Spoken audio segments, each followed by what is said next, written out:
Si eso no está ocurriendo, algo estamos haciendo mal.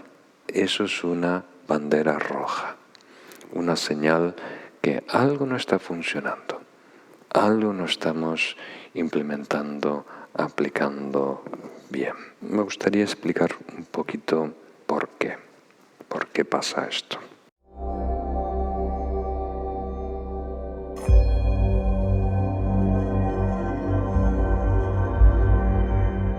Queridos amigos, bienvenido a otra lección de las perlas de sabiduría. Como siempre tenemos 5 estrofas llenas de sabiduría, de Sakya Pandita, para implementar en nuestro camino y en nuestra vida. Y empezamos esta sesión con la estrofa número 26. Sabio es aquel que comprende cómo convivir en armonía con otras personas. ¿Acaso los animales, aun siendo bestias, no se agrupan con los de su propia especie? Entonces, algunas veces Sakya Pandita nos da fuerte. Aquí, algunas veces comparándonos con animales, diciendo que muchas veces nuestra conducta es peor la de un animal. Entonces vamos a encontrar la esencia de esta estrofa. Entonces, una manera de definir lo que es el desarrollo espiritual, particularmente el desarrollo en el Dharma, si lo estamos aplicando bien, deberíamos cada vez más estar en mejor armonía con otros seres. Porque el desarrollo espiritual implica que seamos cada vez más flexibles para acomodarnos a lo que está transcurriendo, para ajustarnos a la necesidad de los demás. También el desarrollo espiritual desarrolla nuestra empatía, que nos ayuda a conocer mejor qué necesitan, cómo funcionan los demás. Nos debería ser más humildes, ¿verdad? Para no tener tanto orgullo y competir con los demás. Nos debería, a la vez, desarrollar amor y compasión, donde estamos interesados en el bienestar de los demás. Nos debería ayudar a tener una conducta cada vez más ejemplar, que eso también crea más armonía social. Entonces, sabiduría, amor, atención, control mental, todo eso produce armonía, nos ayuda a coexistir con los demás en una forma muy, muy agradable. Entonces, si eso no está ocurriendo, algo estamos haciendo mal.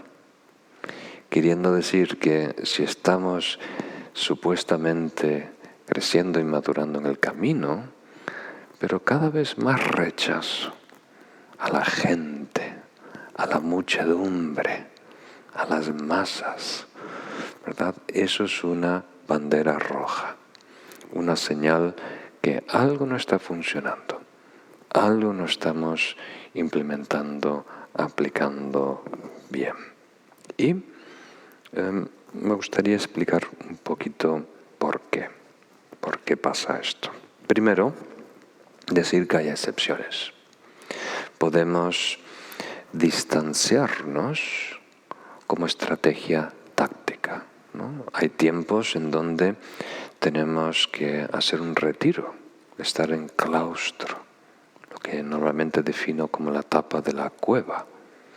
Entonces, si hay algo que nos supera, una persona, una situación que produce un brote emocional muy grave, por supuesto, hay que evitar a esa persona, esa situación. Recogernos y trabajar ese problema privado y fortalecernos. Después, una vez más, reintegrarnos con los demás. Entonces, aparte de ese distanciamiento táctico, temporal, que hace uno para la fase de cueva, ¿verdad?, para crecer y madurar internamente, todo lo que hacemos en el camino debería acercarnos a los demás, ¿verdad?, y producir más armonía. Entonces, el problema principal ocurre cuando crecemos de forma dispar, queriendo decir, un aspecto se adelanta por encima de los demás. Y voy a dar un ejemplo muy simple que compartí hace poquito: la puntualidad. Si tú ahora, ¿verdad?, trabajas la puntualidad, ¿verdad?, es una parte de buena conducta, de estar conscientes y presentes, y es también respeto a los demás.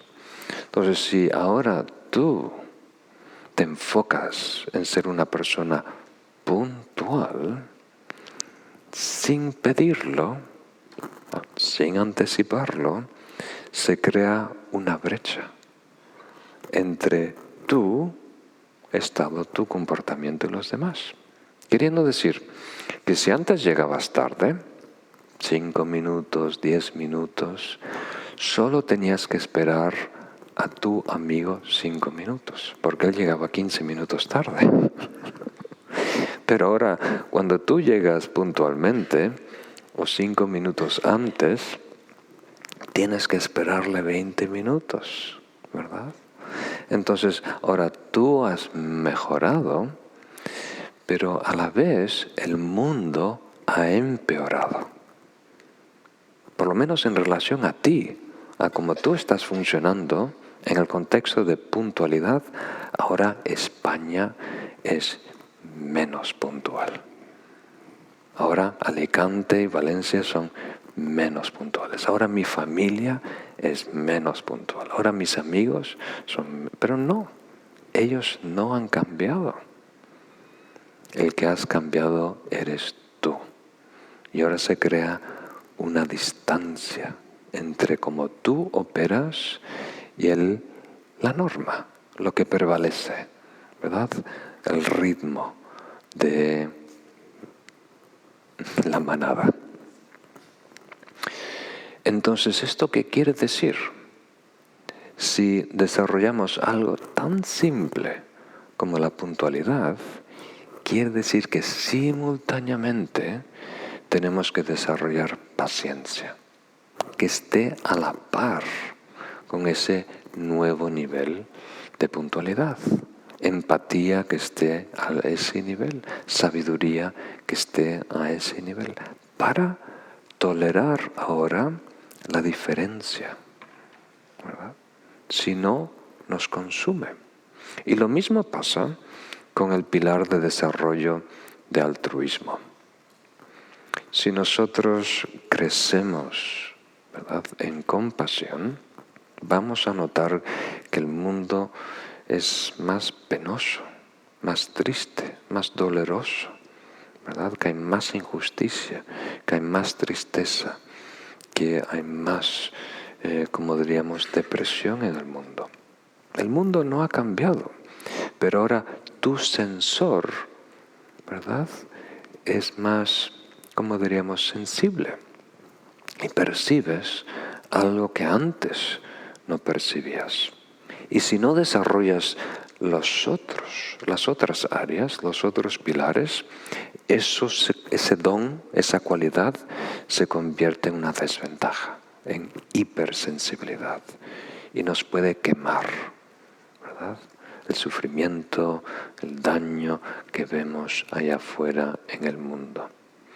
Entonces, por eso es muy importante que nuestra práctica espiritual sea balanceada. Al igual que nuestra dieta debe ser balanceada, también nuestras prácticas espirituales deben tomar en cuenta el pilar de shamatha, calma mental, el pilar de altruismo, el pilar de sabiduría y el pilar virtuoso o ético, que aquí podemos incluir la paciencia. Ahora, por mucha dieta equilibrada que tengas, ¿verdad? Algo se va a adelantar. Una cualidad se va a imponer por delante de otras. Entonces vamos a sentir ese pico agudo.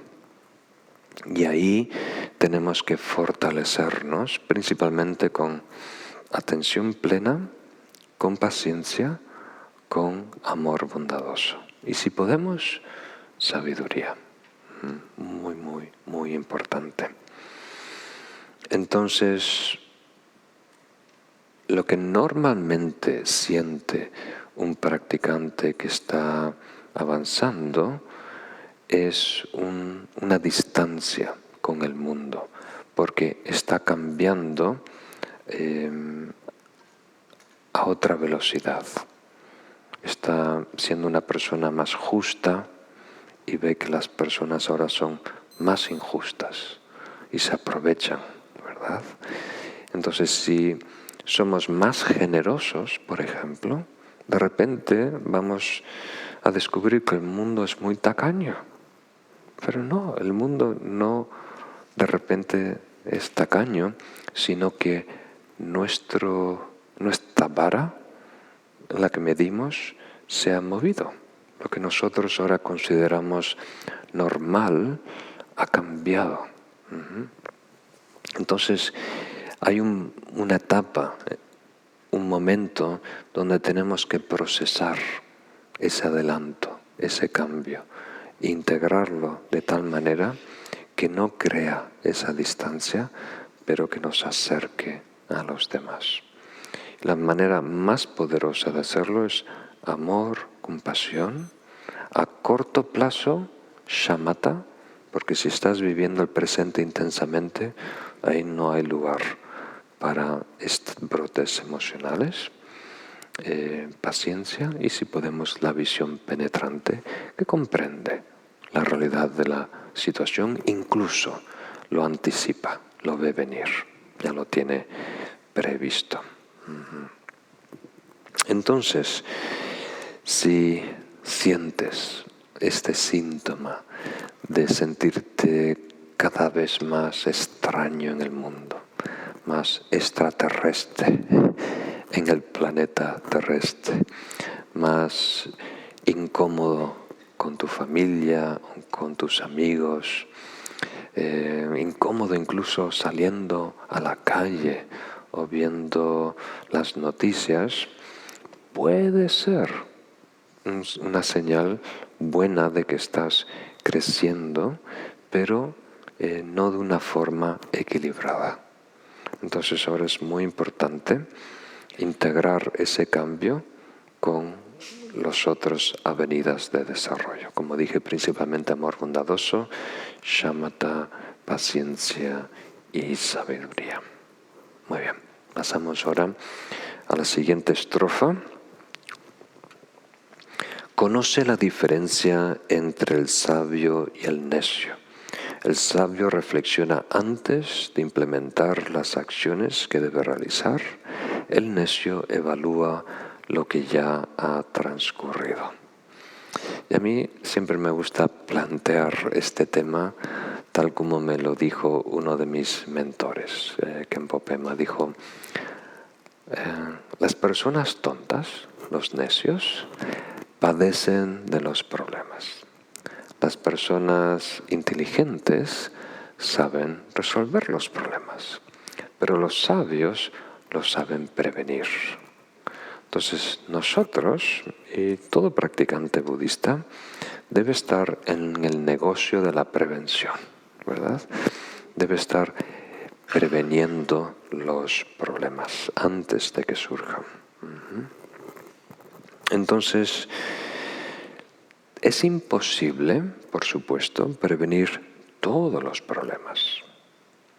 Nosotros no somos iluminados. Incluso el propio Buda tuvo que lidiar con circunstancias y condiciones que están fuera de su control inmediato. O sea, somos una combinación muy compleja de muchas variables y muchas historias kármicas que están confluyendo en un gran tejido, una gran red. Entonces, lo importante es hacer nuestro mejor intento, ¿verdad? Nuestro mejor intento. Con los recursos que tengamos, valorar lo que está en juego y poner todo el cuidado, toda la atención que merece nuestra vida. La otra opción es reaccionar impulsivamente, dejar que nuestros patrones, ¿verdad?, nos manden. Y ahí no avanzamos, reciclamos karma antiguo, incluso lo fortalecemos. Y por eso es tan importante tomar tiempo para pensar, ¿no? Hoy está presente una amiga, Belén, y cuando estábamos en la academia en Nepal, el jefe, el fundador de esa academia, Khenchen Abir Rinpoche, se conocía por muchas bellas características, y una que compartían la organización de la academia es que tomaba mucho tiempo para tomar decisiones, ¿verdad? Entonces, cuando yo empecé a ayudar a la academia, a la organización, visitaba con Khenpo Joren, con uno de los directores, al maestro que vivía fuera de la academia, más o menos a medio kilómetro, para plantearle los temas, el menú que había que hacer, los cursos que había que organizar, qué libros iban a publicar, ¿no? Y nunca daba una respuesta. Siempre decía, necesito tiempo para reflexionar, ¿verdad? Y por lo menos para el tema más simple tomaba un día o dos para reflexionar. ¿Por qué? Porque todo es importante, todo es valioso, ¿verdad? Y todo vale la pena hacer lo mejor posible. Entonces, muchas veces nosotros tenemos en juego, como diríamos, opciones muy importantes en nuestra vida que van a determinar una década, ¿verdad? ¿Dónde vamos a vivir? ¿Qué vamos a hacer? Las deudas que vamos a tener por una década o dos. Y tomamos esas decisiones muy rápido, casi siempre por osmosis, por lo que dicen los que están alrededor nuestro. Y hay mucho en juego. Y cuanto más avanzado uno está en el camino, como Khenchen Abir Rinpoche, sabe que incluso los detalles aparentemente más insignificantes tienen repercusiones muy importantes, son parte de una gran red que va interactuando y definiendo nuestro futuro y las experiencias de los demás. Entonces, debemos reflexionar sobre qué debemos hacer. Y para ayudarte en este proceso, tres pistas. O sea, tres elementos que mejoran nuestra capacidad de discernir qué opción es más beneficiosa. Y la primera es tiempo. Incluye más tiempo en tu conciencia. O, dicho de otra forma, toma en cuenta las consecuencias a largo plazo. Cuanto más a largo plazo pienses, más sabia va a ser esa decisión. Otra es, toma en cuenta cómo impactan a otros seres, ¿verdad? La decisión que yo voy a tomar, cómo va a impactar a mediano y largo plazo, pero también a mi entorno, y también al medio ambiente. Y otra es, a lo mejor la más importante incluso es, toma en cuenta la calidad. No la cantidad, sino la calidad del beneficio. O sea, ¿con qué criterio empleamos para discernir qué opción es mejor para nosotros, ¿verdad? Y para los demás a largo plazo? Entonces, es importante considerar lo que hablamos en las últimas lecciones sobre la felicidad genuina, que se libera cuando eliminamos los velos emocionales, conductuales y conceptuales. Entonces, hay cosas que complacen, hay cosas que miman, hay cosas que satisfacen caprichos, pero eso es superfluo, no penetra, no perdura, no impacta profundamente a las personas. Entonces, queremos algo que empodere, que realmente le dé a otras personas los recursos para transformar su comportamiento, para transformar su mente, para transformar su percepción de la realidad. Eso es lo más importante, ¿verdad? Si quitamos de la mesa las necesidades inmediatas de la supervivencia, ¿verdad? Agua, comida, cobija. Entonces, lo más importante es eliminar estos velos, ayudar a que otros puedan eliminar esos velos.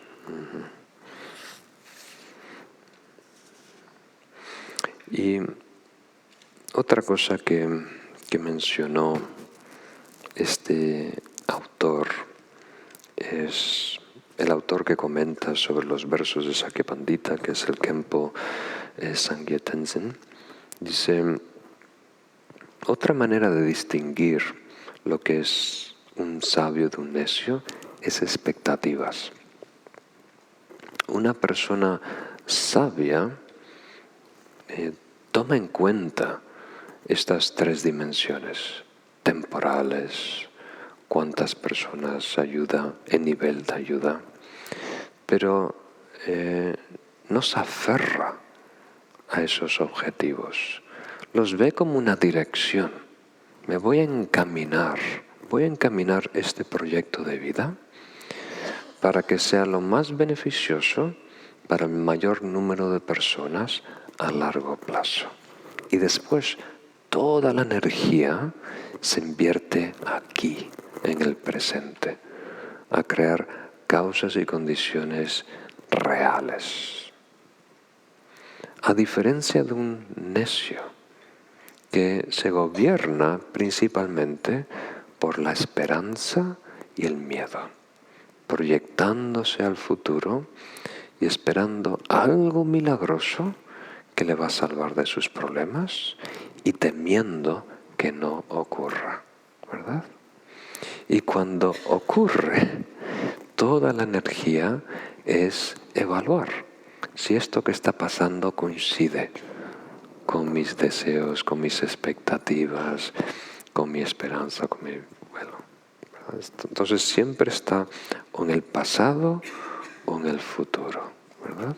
Siempre negociando con lo que debe ser, con las expectativas.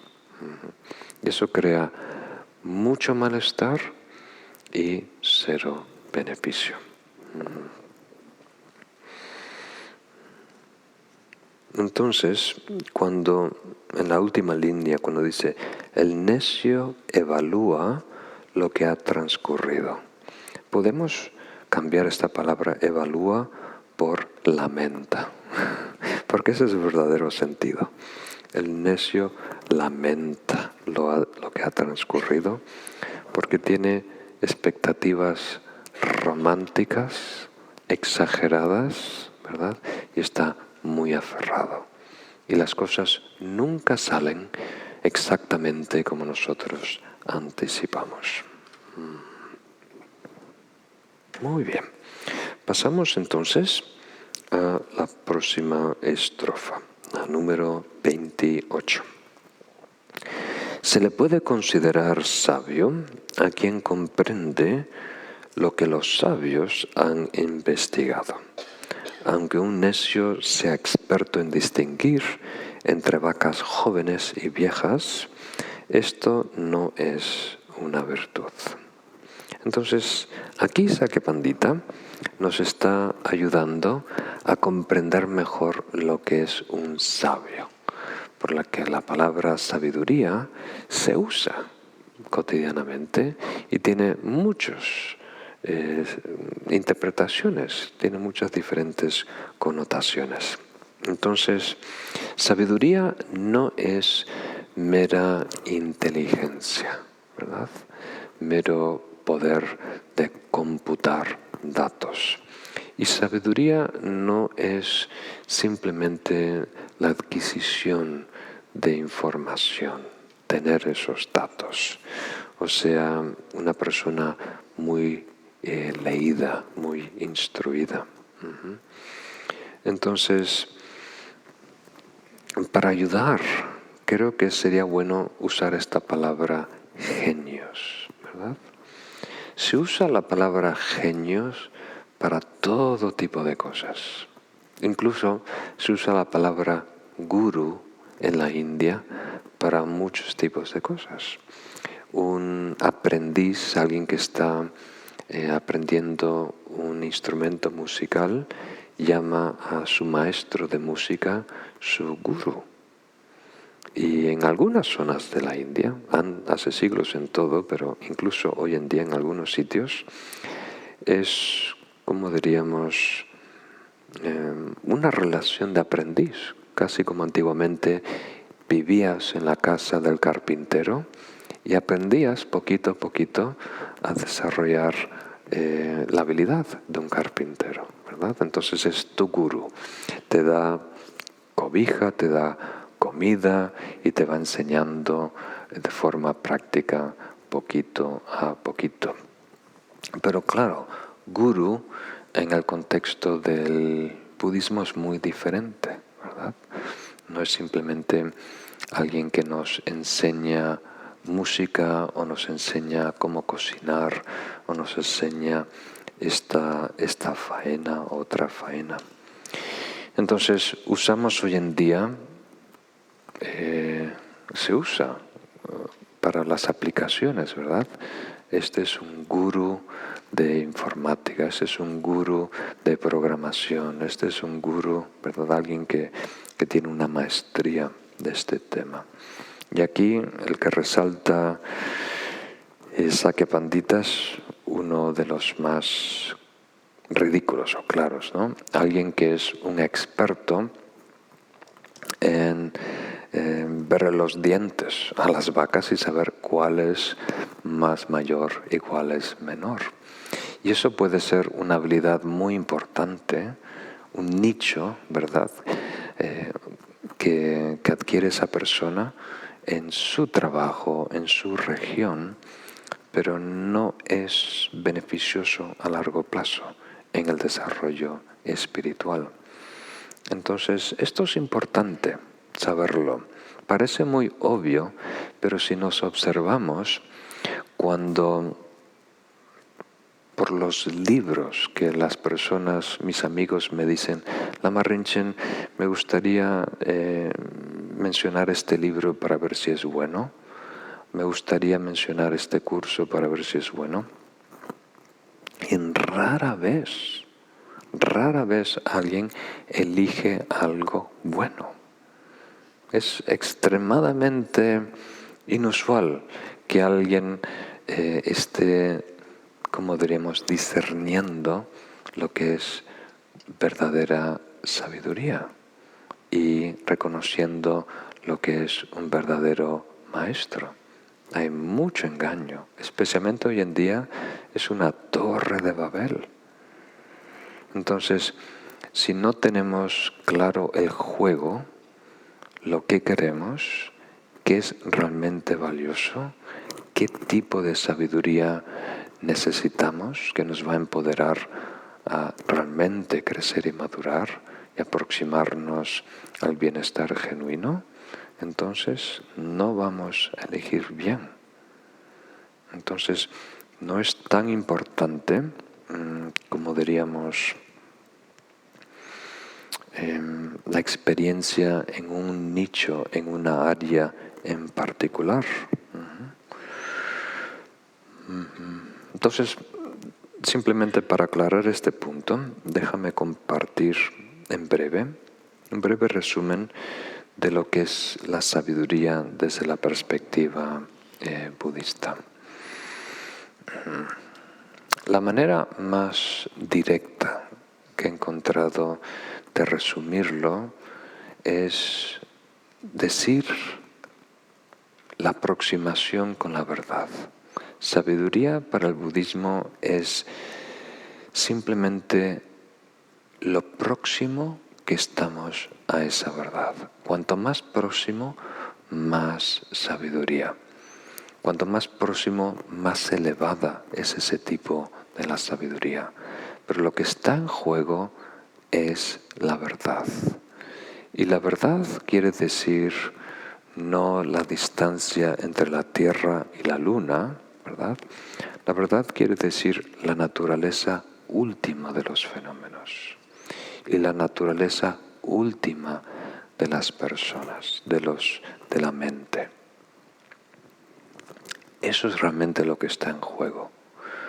Entonces, no las especies que hay de esta flor, no la cantidad de átomos que hay en esta flor, sino cuál es la verdad más allá de las opiniones, cuál es la verdad que trasciende la especie humana, ¿verdad? ¿Cuál es la verdad que nos empodera a lograr la felicidad última, la iluminación? Esa es la sabiduría. Y después todas sus ramificaciones, o sea, ¿cuál es la verdad de la compasión? ¿Cuál es la verdad de la ecuanimidad? ¿Cuál es el estado de absorción meditativa? ¿Cuál es la paciencia más profunda? ¿Cuál es la conducta ética más pura? Ese es el tipo de verdad a la que nos referimos. Y como dije en la lección anterior, primero tenemos una noción vaga, una noción intelectual que adquirimos a través de información. Como una esponja absorbemos las enseñanzas de otros que tienen experiencia. A través de lecturas y demás, llegamos a tener una idea, ¿verdad? Que señala esa verdad. O sea, desarrollamos un mapa coherente, un mapa conceptual, un mapa verbal de esa verdad. Y luego, que puede ser, por ejemplo, vamos a usar algo muy simple, que es el cambio. A lo mejor es demasiado simple. El cambio. Todo está en movimiento, todo es impermanente. Toda cosa compuesta necesariamente se va a descomponer. Entonces, una vez que escuchas, ¿verdad?, esa perspectiva, es simplemente una idea interesante, pero la tenemos que vetar, la tenemos que analizar, la tenemos que comprobar. Tiene que tener sentido en nosotros. Tenemos que tener confianza de que todo lo compuesto se va a descomponer. Entonces tenemos que en nuestra mente analizar todo tipo de fenómenos materiales, fenómenos mentales, para realmente ver si hay alguno de ellos que se escapa, ¿verdad?, de este paradigma. Si hay alguno de ellos que puede tener partes y condiciones y permanecer intacto en el tiempo, ¿verdad? Y cuando llegamos a una comprensión, ¿verdad?, muy sólida a través del proceso de contemplación, llegamos a tener confianza en esa proclamación: todo lo compuesto se va a descomponer, es impermanente. Entonces, ahí empieza el cambio. Recién ahí empieza la meditación. Vamos a integrar paso a paso esa verdad. Nos vamos a acostumbrar a vivir el cambio, a ver, a percibir que todo está vibrando, que el universo está vibrando, que todo está mutuando, pasando por diferentes fases. Y eso va a ser un gran alivio.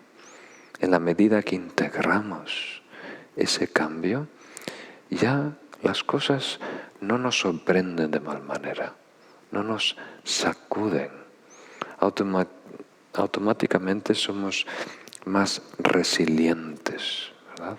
El cambio ya no amenaza nuestros apegos, porque nos hemos anticipado.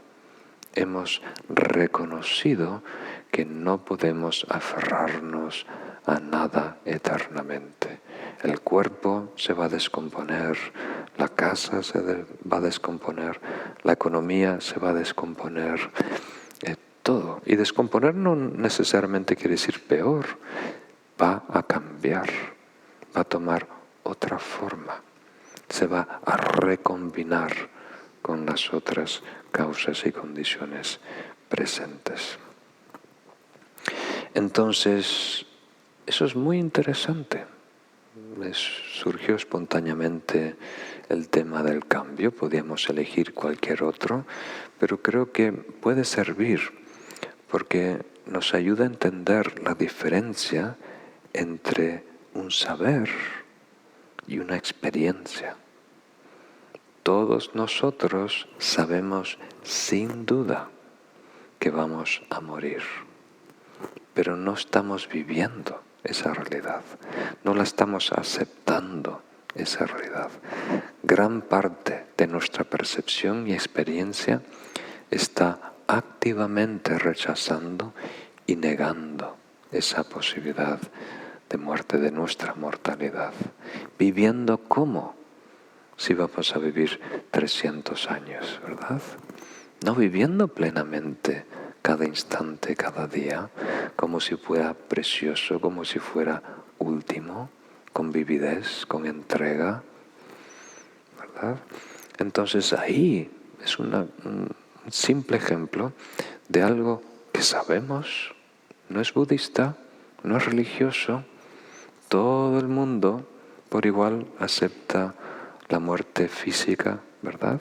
Es incuestionable, pero no lo estamos viviendo, no lo hemos meditado, no lo hemos integrado, ¿verdad?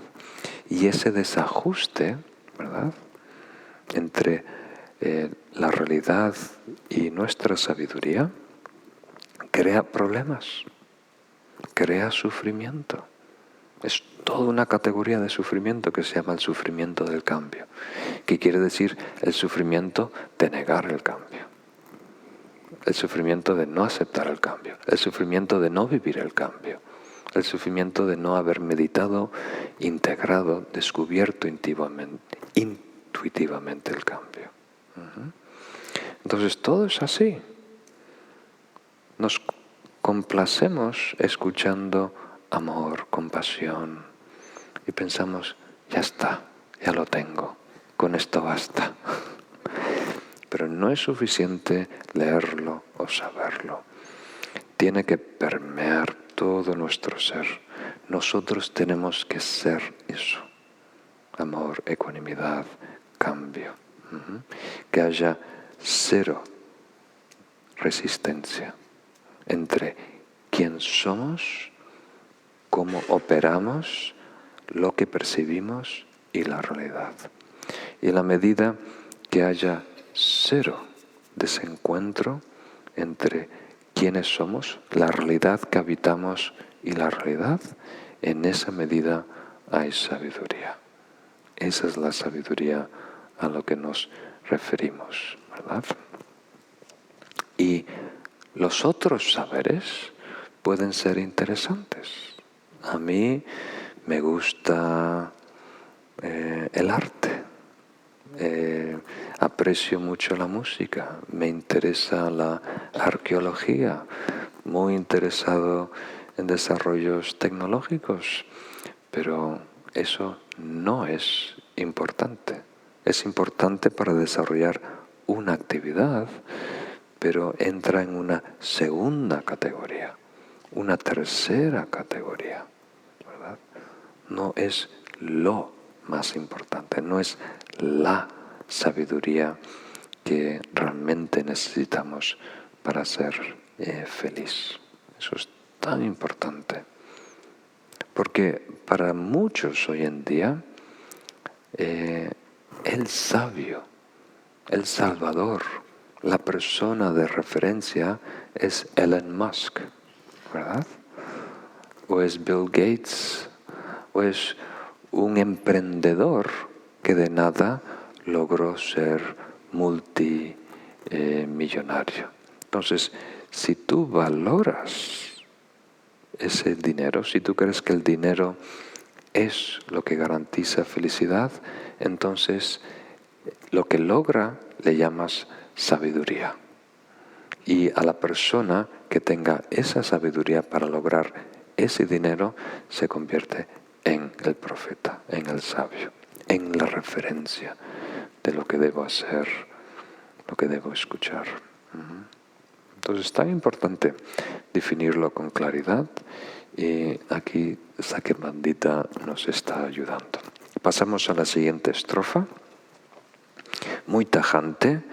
Dice: ni el mar se colma de agua, ni las arcas del rey de tesoros, ni los deseos se satisfacen con placeres, ni el sabio se cansa de las buenas enseñanzas. Entonces el primero no es polémico, ¿verdad? Queriendo decir que toda la lluvia que se concentra en los ríos finalmente desemboca en el mar y el mar acoge toda esa agua sin desbordarse, y también nunca va a ser suficiente, por mucha riqueza o tesoros que haya, llenar las arcas del rey. Vamos a suponer que es un rey benevolente y quiere hacer mucho bien por el pueblo. Entonces siempre faltan recursos porque hay mucha necesidad en el mundo, ¿verdad? Entonces si a mí me regalan 1.000.000 de euros, está gastado en un instante, porque hay tanta necesidad en el mundo que es como una gota en el desierto, ¿verdad? La tercera y cuarta línea son un poco más polémicas, hay que comprenderlas. Ni los deseos se satisfacen con placeres, ni el sabio se cansa con buenas enseñanzas. Entonces, lo tocamos en la lección anterior, es un tema recurrente y a lo mejor el más importante de tu vida, porque al fin y al cabo, aunque somos muy diferentes, nosotros aquí y todos afuera compartimos una cosa, el anhelo de ser feliz. Todos estamos buscando lo mismo. Entonces es tan importante realmente descubrir qué es finalmente satisfactorio. Y aquí, una de las intuiciones que predomina en el mundo es negada, refutada. Ni los deseos se satisfacen con los placeres. O sea, queriendo decir, por mucho placer que podamos experimentar, nunca se va a saciar el deseo, ¿verdad?, que lo impulsa.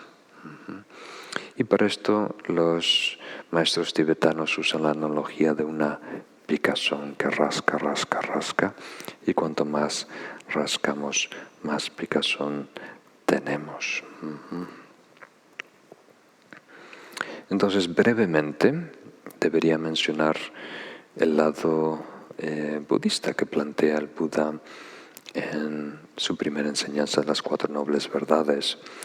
Un modelo de la felicidad muy diferente al de placer, satisfacer deseos con placer, en donde, brevemente dicho, no nos falta placer, no nos falta felicidad, nos sobra sufrimiento.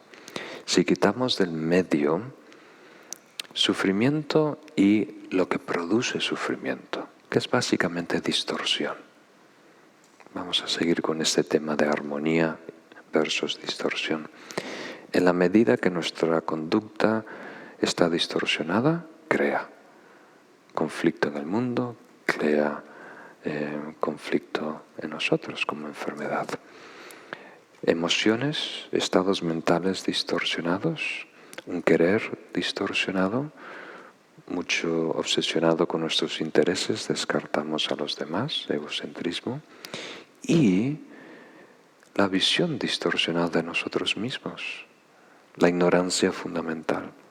Entonces, en la medida que eliminamos esta distorsión, estos velos, estos oscurecimientos, florece, se manifiesta lo que está oculto, el bienestar, la paz, el estado natural.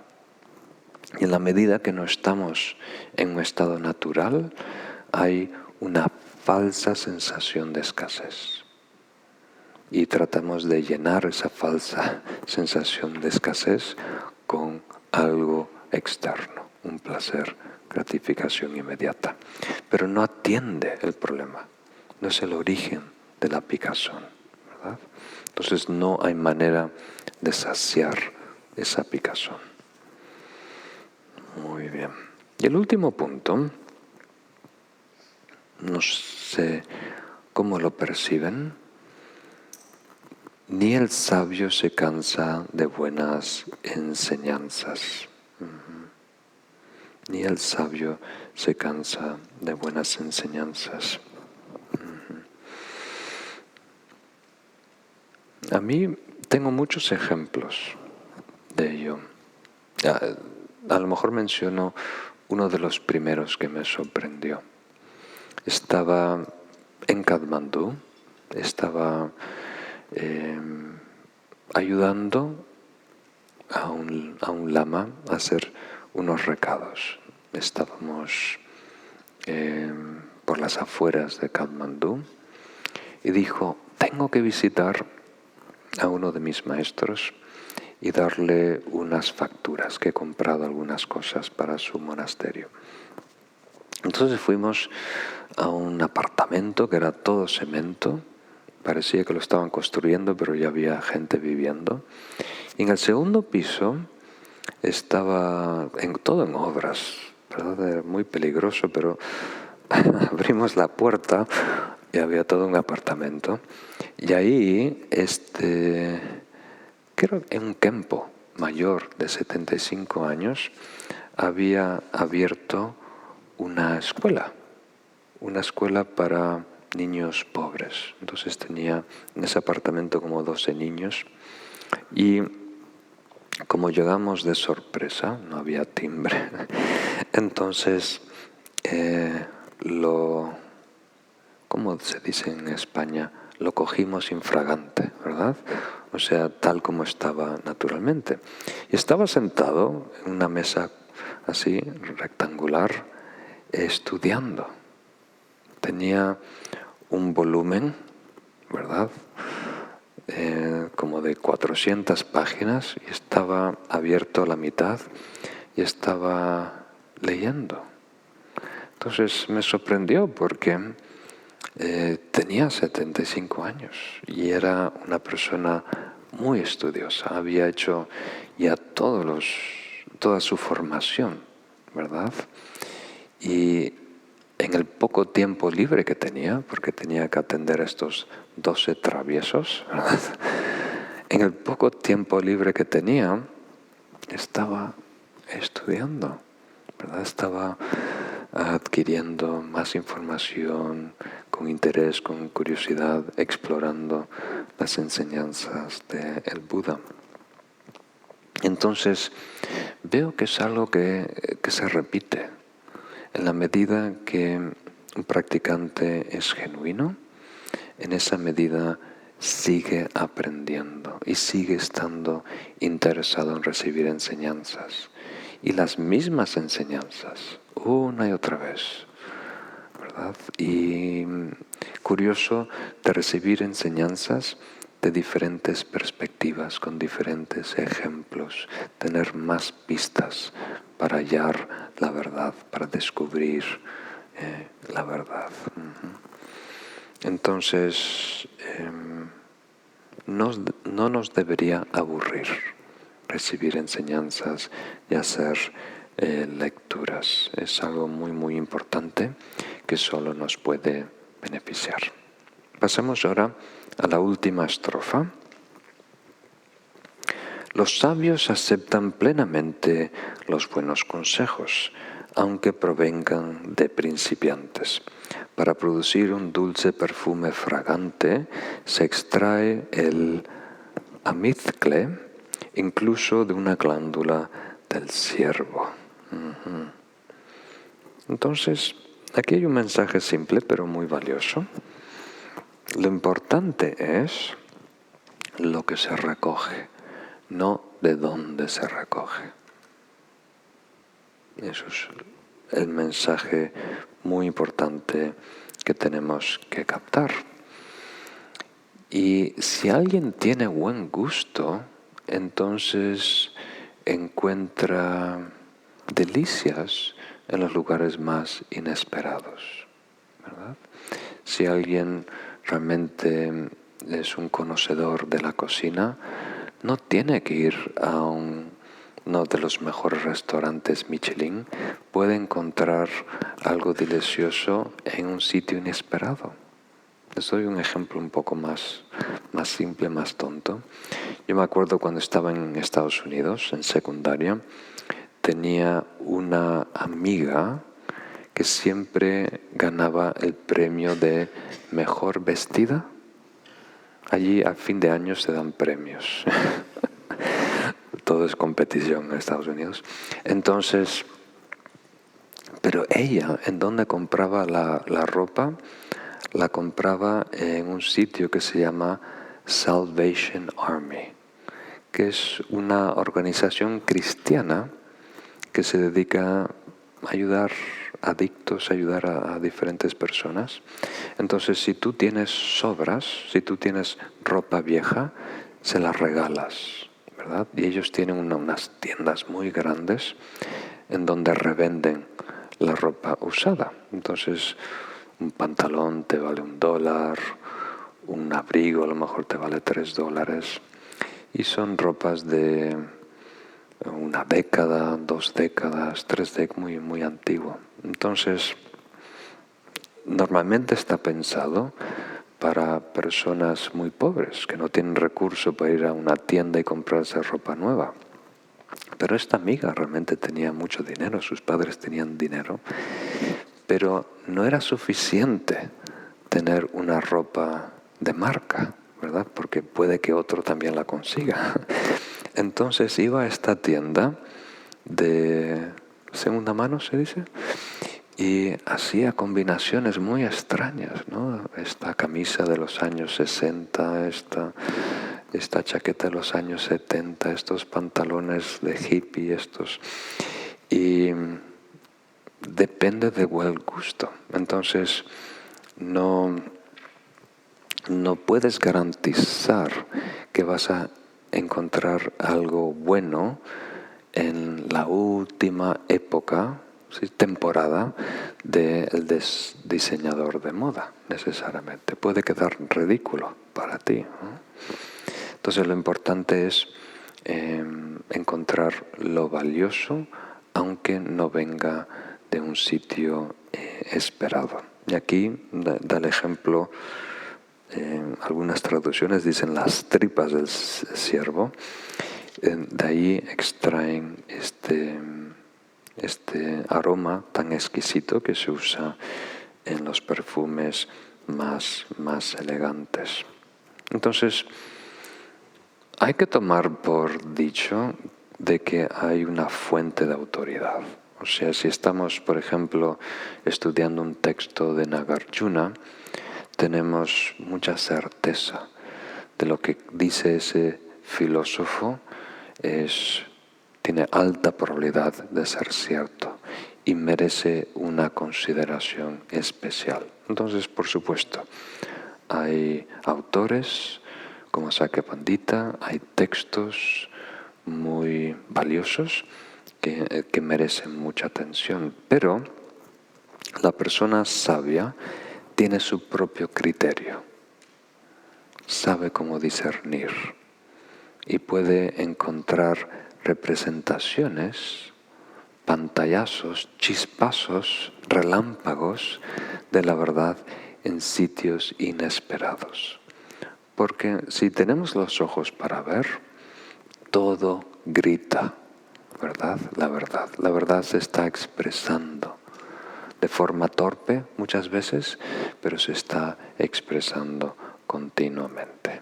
Pues muy bien, concluimos esta sesión aquí y pasamos a atender un par de preguntas. Muy bien, muchas gracias. Creo que son dos puntos muy importantes. Los trato de resumir, a ver si te he escuchado bien. El primero es, en nuestro intento de estar en armonía con el mundo, cómo podemos ayudar a un grupo que no está en armonía entre sí, ¿no? Y el segundo punto es, si debemos estar en armonía con el mundo, ¿cómo podemos tolerar la injusticia? ¿Verdad? ¿Cómo podemos estar en armonía cuando hay un mal allá afuera? Entonces son preguntas muy importantes, muy prácticas. Entonces, esta estrofa se limita a hablar de nosotros, porque al fin y al cabo no podemos cambiar a otra persona. Entonces, de forma indirecta, todo lo que hacemos y todo lo que decimos influye en los demás. En la medida que ellos estén abiertos a esa influencia, pueden ver un modelo, ¿verdad? Pero no podemos forzar la armonía en un grupo. Hay, por ejemplo, familiares que no se hablan. Y eso a mí me hace muy triste. Personas que han convivido, que se han querido, se han apoyado, de repente se pelean y dejan de comunicarse por años, ¿verdad? Y crea mucho resentimiento, mucho rencor, mucho odio que se va embotellando. Y eso es muy dañino. Eso va creando karma negativo a diario. No es un episodio que quedó en pausa. En la medida que pasan los días, eso va creando karma. Pero es muy difícil restablecer esa relación, ¿verdad? Puedes intentarlo, puedes hablar con cada uno de ellos, pero no podemos forzar esa unión. El hacer, el parecer de los demás está más allá de nosotros. Podemos ser un buen ejemplo, ¿verdad? Podemos predicar con nuestras acciones y eso sí tiene mucho peso. El segundo punto es muy interesante. ¿Qué quiere decir exactamente armonía? Porque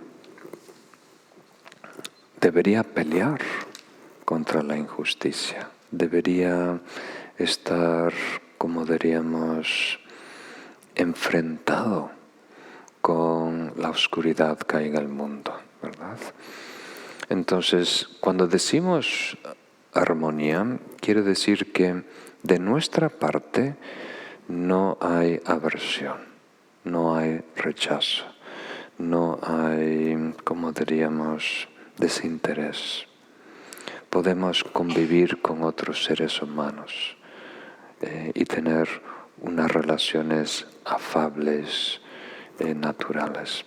Pero eso no quiere decir que estamos, como diríamos, compartiendo sus creencias, compartiendo sus hábitos, facilitando acciones negativas y demás.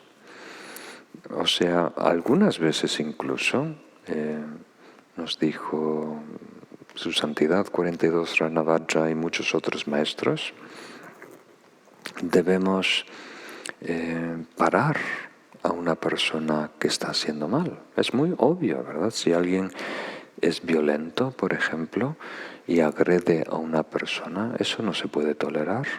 Si alguien está abusando verbalmente o psicológicamente de otra persona, eso no se puede tolerar.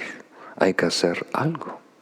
Podemos intervenir, llamar a la policía, pero eso tenemos que hacer todo de nuestra parte para ayudar. Pero si no se puede, por ejemplo, ahora hay un conflicto muy grande en Ucrania, hay un conflicto muy grande en el Medio Este. Entonces, en nuestro corazón no debemos descartar a esos agresores. Si están haciendo mal, si hay violencia, si hay abuso, si hay injusticia, pero nunca tenemos que tirar la toalla y decir que alguien no se puede recuperar. Porque si no creemos en la redención, que una persona puede mejorarse, incluso de los estados más penosos, no creemos en nuestra redención, en nuestra habilidad de purificarnos. Entonces, a corto plazo, por supuesto, no hay que meterle la mano en la boca de un perro rabioso, ¿verdad? Incluso si un perro rabioso está atacando o pone en peligro a los niños, hay que parar a ese perro, hay que matar a ese perro, ¿verdad? Pero en nuestro corazón, ¿verdad?, internamente, no hay distinción de valores, no hay aversión, no hay odio, no hay rechazo, ¿verdad? Es simplemente cómo elegimos relacionarnos en el mundo. Cómo nos relacionamos con el mundo puede variar, pero no debe haber emociones negativas dentro de nosotros. Ese es el mensaje de este verso. Pues muy bien, queridos amigos, con esto concluimos la sesión de hoy. Y para reflexionar tenemos muchos puntos interesantes, todos tratando de mejor entender la importancia de la sabiduría en nuestro desarrollo espiritual.